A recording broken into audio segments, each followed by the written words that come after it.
ഈശോ മിശിഹായ്ക്ക് സ്തുതിയായിരിക്കട്ടെ. ക്രിസ്തുവിലെത്രയും സ്നേഹം നിറഞ്ഞ സഹോദരി സഹോദരന്മാരെ, നാം പെന്തക്കോസ്ത് തിരുനാളിനായി ഒരുങ്ങിക്കൊണ്ടിരിക്കുമ്പോൾ ഇന്ന് സഭമാതാവ് വിശുദ്ധ മത്തിയാസ് അപ്പോസ്തലൻ്റെ തിരുനാൾ ആഘോഷത്തിലേക്ക് നമ്മെ സാദരം ക്ഷണിക്കുകയാണ്.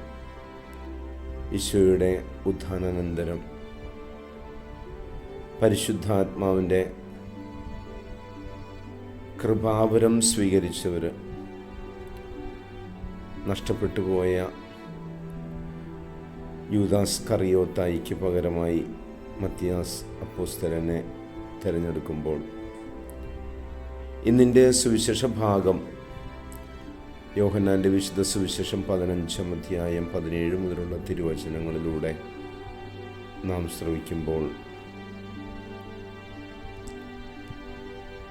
യേശു പറയുന്നു, അവിടുന്ന് പിതാവിൻ്റെ സ്നേഹത്തിൽ ഉറച്ചു നിന്നുകൊണ്ട് അവിടുത്തെ കൽപ്പനകൾ പാലിക്കുന്നു. അതേപോലെ ഈശോ നമ്മളെയും ആഹ്വാനം ചെയ്യുന്നു.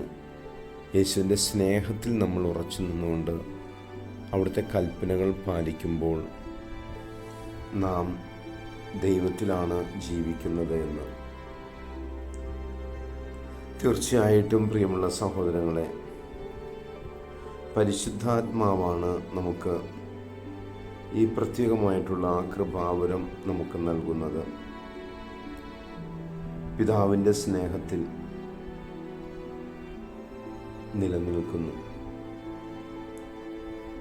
പിതാവ് ഈശോയെ സ്നേഹിക്കുന്നു.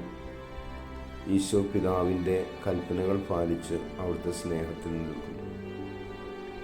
നമ്മളും ഇതുപോലെ യേശുവിനെ സ്നേഹിക്കുന്നു. യേശുവിൻ്റെ കൽപ്പനകൾ പാലിച്ച് അവിടുത്തെ സ്നേഹത്തിൽ നിലനിൽക്കുന്നു. ഇതേപോലെ ഈശോ പറയുന്ന സത്യം, സ്നേഹിതന് വേണ്ടി ജീവൻ ബലി കഴിക്കുന്നതിനേക്കാൾ വലിയ സ്നേഹമില്ല എന്നുള്ളതാണ്. അപ്പോൾ സ്നേഹം ഇതൊരു വികാരപ്രകടനമല്ല, അലിഞ്ഞു ചേരാനുള്ള ഒരു സാമർഥ്യമാണ്, ഒരു പരിശ്രമമാണ്.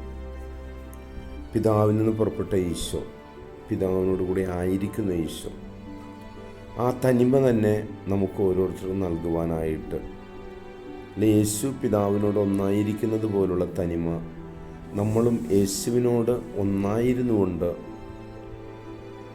അതേ സ്നേഹത്തിൽ ഉറച്ചു നിന്ന് അവിടുന്ന് കൽപ്പിക്കുന്നതെന്തും ചെയ്യാനുള്ള വൈഭവം, നമ്മളിലുള്ള സ്വാർത്ഥ ചിന്താഗതികൾ മാറ്റിക്കൊണ്ട് തന്നിഷ്ടഭാവങ്ങളെല്ലാം മാറ്റി ഈശോയുടെ പരിശുദ്ധ സ്നേഹത്തിലായിരുന്നുകൊണ്ട് അവിടുന്ന് പിതാവിൻ്റെ വലത് ഭാഗത്ത് ഉപവിഷ്ടനായിരിക്കുന്നത് പോലെ നമ്മളെയും അവിടുന്ന് പിതാവിങ്കിലേക്ക് കൂട്ടിക്കൊണ്ടുപോകാനിരിക്കുന്നത്.